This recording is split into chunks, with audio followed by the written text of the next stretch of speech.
855-400-7282. Savage. Everything we've done over the past 6 years, whether it's rescuing the economy or reforming our schools or retooling our job training programs, has been in pursuit of one goal. To destroy America. Opportunity for all of us.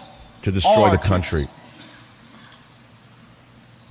But we know that some communities have the odds stacked against them and have had the odds stacked against them for a very long time, in some cases for decades. Now, he, of course, uses the word some communities, meaning the black communities, had the odds stacked against them for a very long time. So it begs the question of how did Obama, Holder, Sharpton, and other African Americans who had the odds stacked against them get where they are? We have a black president. We had a black attorney general. We now have another black attorney general. We have Al Sharpton, the gangster criminal, in my opinion, going in and out of the White House, holding people up financially anywhere he can. He had the odds stacked against him. How'd they get where they are? In other words, if the communities have the odds stacked against them, Obama didn't burn a city down. He's trying to burn America down. Holder didn't have to burn down a convenience store to rob a pack of cigarettes. Instead, he's trying to destroy the American police departments across America. Sharpton did a very good job living off the NYPD for at least 40 years now with that vermin lawyer of his. So let's go to clip 3 and listen to the Satanistic dialogues, the Satan's dialogues in 3. And in some communities, that sense of unfairness and powerlessness has contributed to dysfunction in those communities. Full of crap. You know, communities are like bodies, and if the immunity system's down, they can get sick. Yeah, that's what you're doing to America. Communities aren't vibrant, where people don't feel a sense of hope and opportunity. Then a lot of times that can fuel crime and that can fuel unrest. Well, it didn't affect you. You became president. Aren't you a member of that community? Holder was a member of the African American community. Everyone's a brother. Everyone loves each other. Of course, black-on-black violence is not caused by blacks hurting blacks. That's caused by someone outside the community pulling that trigger. You understand that? I mean, you got to be serious about that. So then he goes on and justifies the thugs burning down Baltimore, burning down Ferguson, destroying property in New York City. Listen to clip 4. Listen to this. Listen to the evil in this tongue. We've seen in places like Baltimore and Ferguson and New York. And it has many causes, from a basic lack of opportunity to some groups feeling unfairly targeted by... Oh, shame on you. And that means there's no single solution. Yes, there is. Have to be throwing you out of office. Solutions and different approaches that we try. There's only one solution, which is to get the devil out of the White House and have him stop attacking the police and stop supporting the thugs. Okay, I like to hear the applause. What a phony. While ISIS was on a rampage into Ramadi, this character liar Satan was golfing. ISIS held a massive parade in West Anbar province, celebrating a victory in Ramadi. It went for a half a mile long. Do you remember under Bush we saw a highway of death? Where was one U.S. warplane? Why did the great commander-in-chief not launch an air attack against the ISIS parade of Toyota trucks with machine guns after they took the city, before they started their pillaging, raping, and kidnapping? There's only one answer to this. And do you know what the answer is? They're working for Obama. They're working for the U.S. government. Prove me wrong. Prove me wrong. Tell me why the U.S. Air Force was not instructed by the golfer to take out that parade. One warplane could have done it.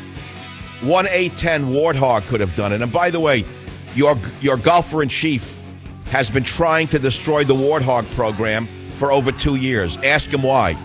Ask the double-talking Satan why. Join the Savage Nation. Call now, 855-400-SAVAGE. 855-400-7282. What do you want to talk about? WMAL, Washington, D.C. Doug, welcome to the Savage Nation. What's on your mind? How you doing, Doctor? Just a general question. The Arabs in the Middle East, that like the Saudis, who say they're against ISIS, why don't they all form a coalition and attack ISIS themselves? They could have bombed that parade just as easy as the United States Air Force could have done it. Why don't they? Well, it's an interesting question. ISIS has a half-mile parade of their Toyota trucks with machine guns after they storm into Ramadi. The Saudis are fighting them. The Jordanians are fighting them without any of our help. We have warplanes there. We have aircraft carriers in the area. We have cruise missiles. We have ICBMs. We did nothing. The Arabs did nothing. I don't know the answer to this. I'm bewildered.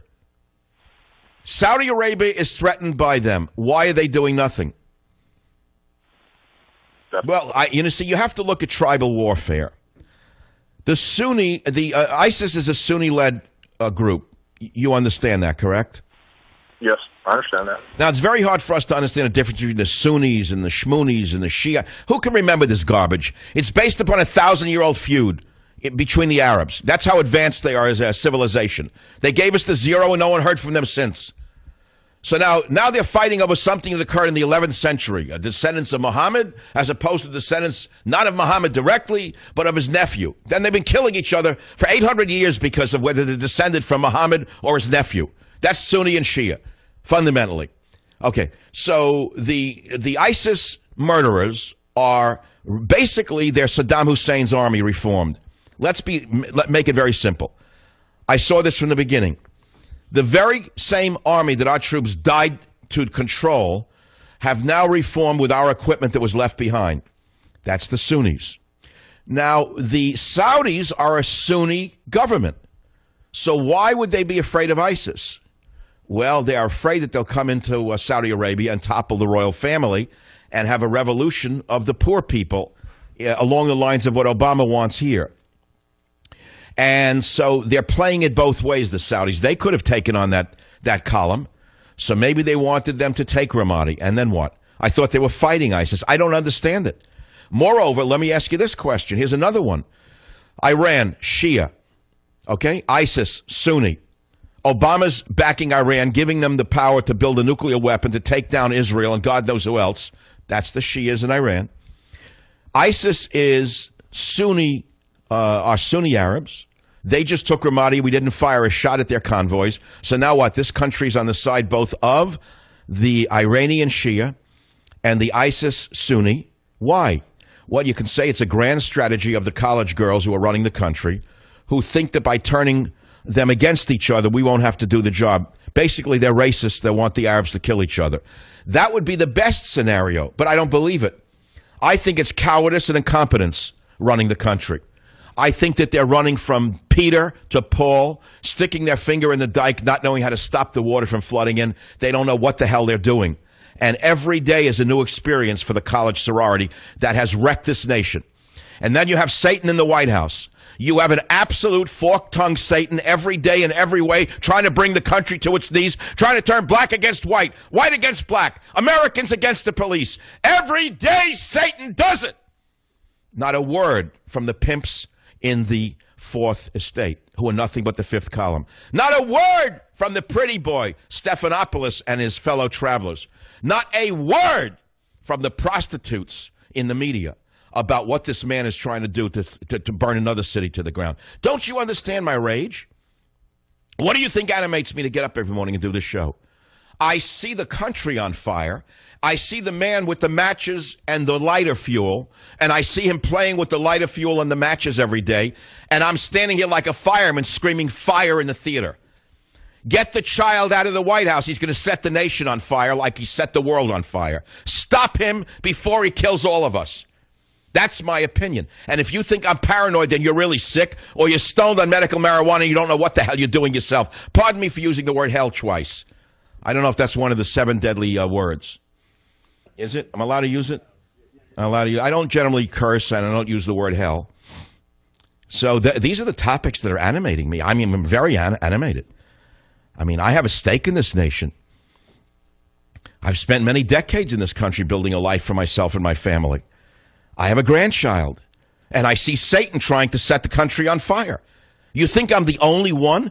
You think I, Michael Savage, am the only one seeing Satan playing with matches and lighter fuel? You didn't hear his speech attacking again the police and justifying the thugs who robbed and burnt Baltimore and Ferguson based on a false lie? Do you understand there's a race war brewing? Do you understand that that's part of his grand strategy for the 2016 election, which is to animate the thugs and get them not only to vote, but to intimidate you away from the polls? You didn't see the second part of that. Not only to get the gangs to vote, but to get them to frighten you to not vote in your own city, to keep you away from the polls. That's his grand strategy for stealing America in 2016 and giving it to the bowling pin. I'll be right back. Join the Savage Nation. Call now, 855